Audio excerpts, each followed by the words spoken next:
일성경 묵상 나눔입니다. 10월 11일 화요일입니다. 오늘 묵상하는 본문은 사무엘하 14장 21절에서 33절입니다.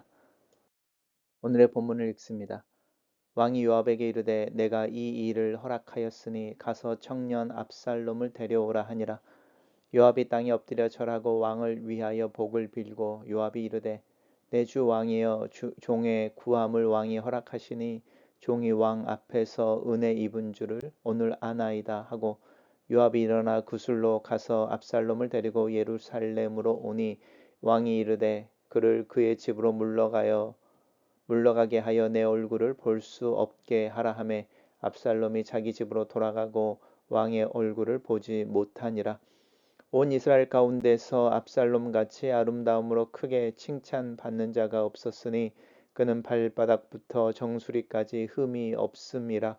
그의 머리털은 무거움으로 연말마다 깎았으며 그의 머리털을 깎을 때에 그것을 달아본즉 그의 머리털이 왕의 저울로 200세겔이었더라. 압살롬이 아들 셋과 딸 하나를 낳았는데 딸의 이름은 다말이라. 그는 얼굴이 아름다운 여자더라. 압살롬이 이태 동안 예루살렘에 있으되 왕의 얼굴을 보지 못하였으므로 압살롬이 요압을 왕께 보내려 하여 압살롬이 요압에게 사람을 보내 부르되 그에게 오지 아니하고 또 다시 그에게 보내되 오지 아니하는지라.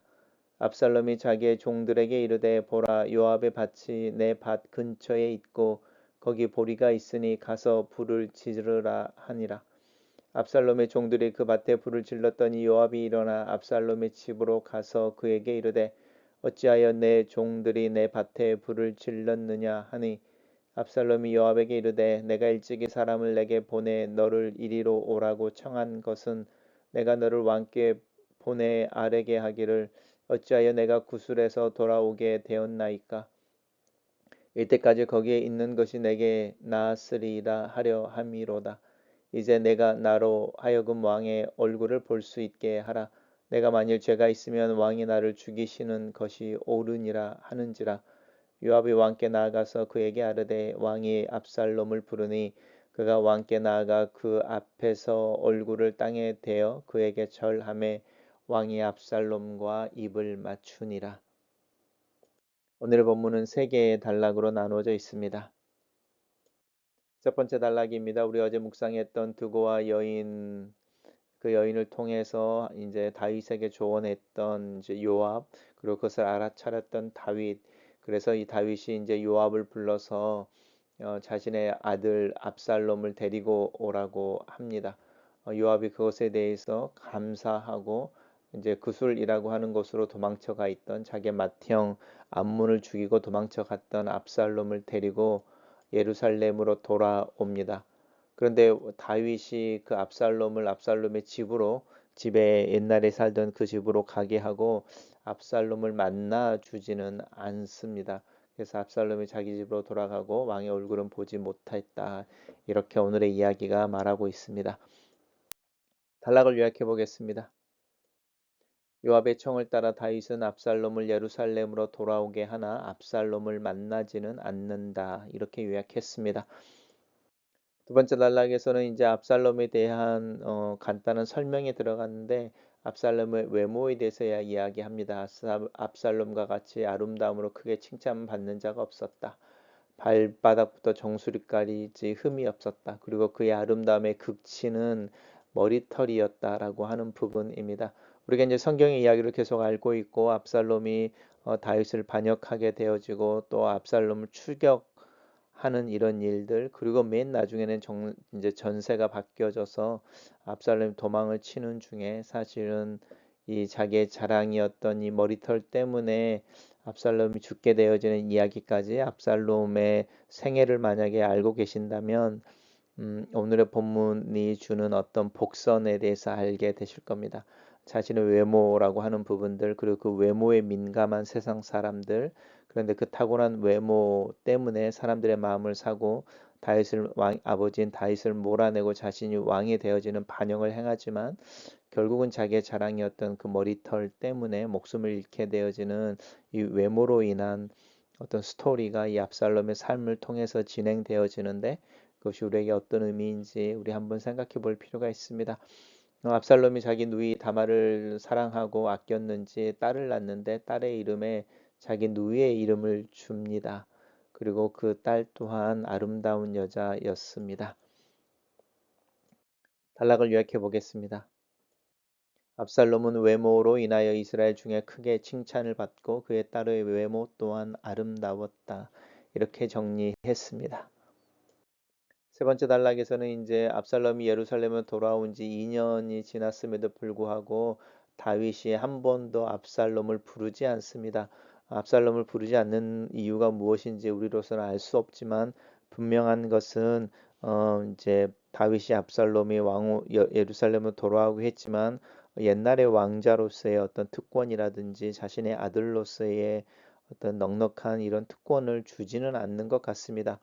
하지만 왕으로서 또 왕자로서 먹고 사는 문제에는 별 문제가 없었던 것 같은 게 오늘 본문 속에서 이제 압살롬은 또 자신의 생활을 꾸릴 수 있는 토지를 가지고 있고 또 이 다윗의 아들로서 어떤 특권을 누리고 있었던 것 같습니다. 그러니까 왜 다윗이 압살롬을 직접 만나서 자신과 함께 밥을 먹고 또 상에 앉게 하고 이런 어떤 좋은 관계는 아니지만 압살롬을 예루살렘에 있게 함으로 압살롬이 왕자로 살게 하는 이 이중적인 모습이 다윗에게 있었고 이제 2년 동안이나 아버지를 만나지 못했던 이 압살롬이 이제 아버지의 관계를 회복하려고 하는 것인지 아니면 어떤 형태로든지 간에 이 압살롬이 다윗을 만나고 싶어 하고 그 청을 요압을 통해서 넣습니다.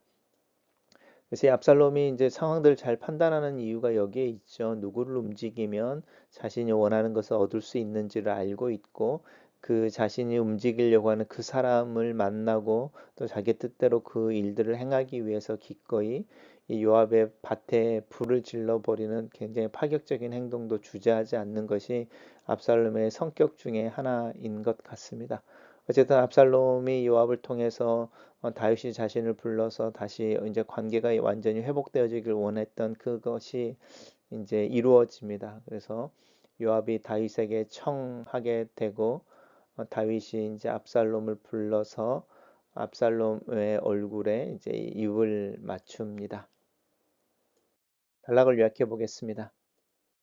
압살롬은 요압에게 자신이 아버지 다윗을 대면할 수 있게 요청하고 다윗은 요압의 청에 따라 압살롬을 불러 만난다. 이렇게 정리했습니다. 첫 번째 묵상 나눔입니다. 자신의 맏형 다윗의 장남인 암몬을 죽이고 도망쳐 있던 압살롬을 예루살렘으로 다윗은 돌아오게 한다.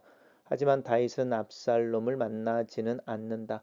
압살롬을 예루살렘으로 돌아오도록 허락하는 다윗의 마음은 무엇이었을까? 아버지의 정 때문이었을까? 압살롬을 용서한 것이었을까? 아니면 거절할 수 없었던 요압의 청 때문이었을까?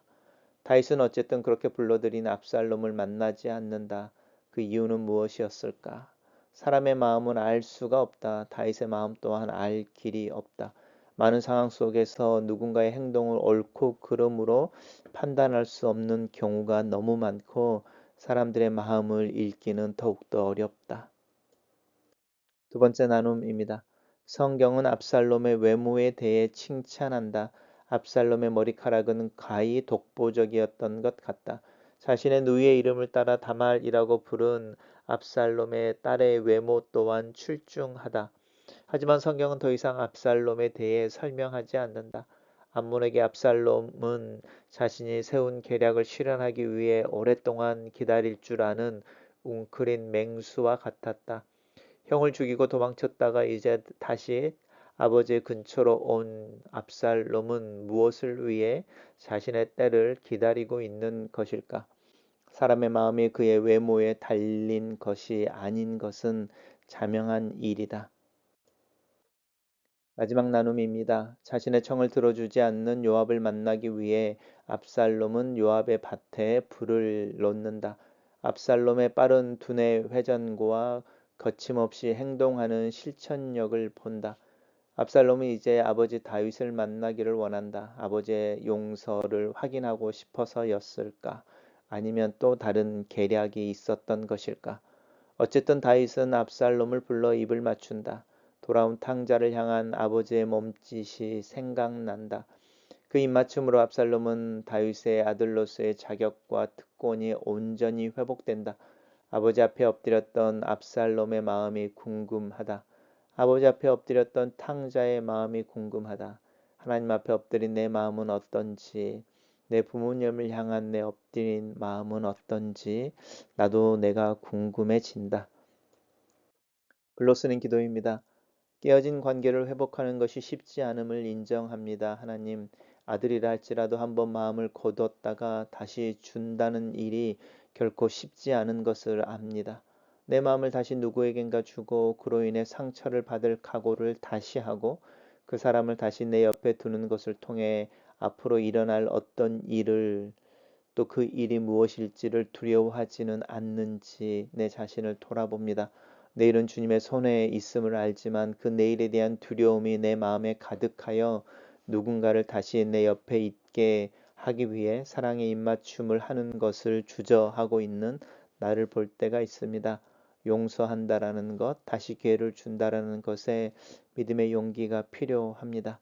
하나님, 하나님의 마음을 담게 하소서. 날마다 나에 의해 배신을 경험하시면서도 나를 놓지 않는 그 사랑이 내 마음에도 있게 하시옵소서. 예수님 이름으로 기도합니다. 아멘.